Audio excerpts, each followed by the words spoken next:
ప్రియమైన దేవుని పిల్లలారా, ప్రభువైన యేసుక్రీస్తు నామంలో మీకు నా వందనములు. ఈరోజు మన జీవితాలలో శాంతి ఎంత ముఖ్యమైనదో మనందరికీ తెలుసు. మనం ఎన్ని ఆస్తులు సంపాదించినా శాంతి లేకపోతే జీవితంలో ఆనందం ఉండదు. అయితే ఈ శాంతిని ఈ లోకం ఇవ్వలేదు. దేవుడు మాత్రమే నిజమైన శాంతిని ఇవ్వగలడు అని మనకిచ్చిన వాక్యం స్పష్టంగా చెప్తుంది.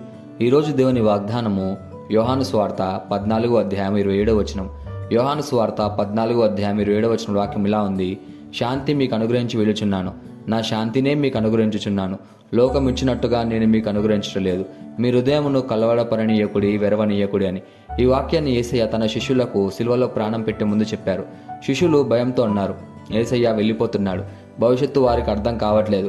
అయితే యేసయ్య చెప్తున్నాడు, నా శాంతినే నేను మీకు అనుగ్రహించుచున్నాను. ఇది లోకపు శాంతి కాదు, పరిస్థితులపై ఆధారపడే శాంతి కాదు. ఇది ఆత్మికమైన లోతైన శాంతి. ఇది కలవరాన్ని, భయాన్ని జయించే శాంతి. దీనికి గొప్ప ఉదాహరణ షడ్రక్, మేషక్, అబేద్నెగోలన్నీ దానియేలు గ్రంథం 3వ అధ్యాయం మనకు స్పష్టంగా చెప్తుంది.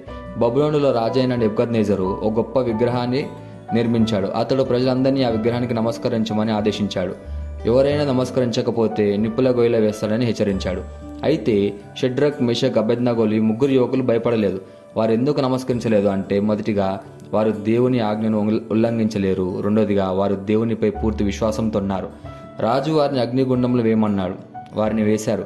వేయగానేమైంది? 4వ వ్యక్తి వారికి తోడుగా ఉన్నాడని రాజు చూశాడు. వారి దుస్తులు కూడా కాలిపోలేదు. వారు బయటకు వచ్చాక రాజే వారిని మెచ్చి దేవుని మహిమపరిచాడు. ఇది దేవుని శాంతి, అలాగే ఆయన రక్షణ కలిసి ఇచ్చే గొప్ప విజయం. దీన్ని మన జీవితంలోకి ఎలా తీసుకోవాలంటే, ప్రతిరోజు దేవుని వాక్యాన్ని ధ్యానించండి. వాక్యం ద్వారా మన హృదయంలో శాంతి స్థాపితమవుతుంది.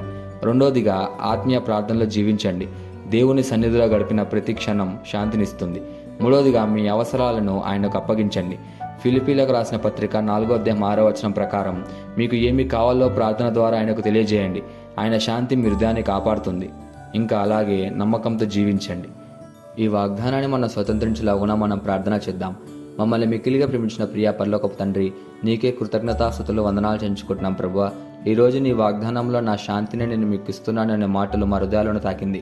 మా జీవితాలలో కలవరం ఉన్నప్పుడు మేము నీ దగ్గర శాంతిని పొందాలని ప్రార్థిస్తున్నాం.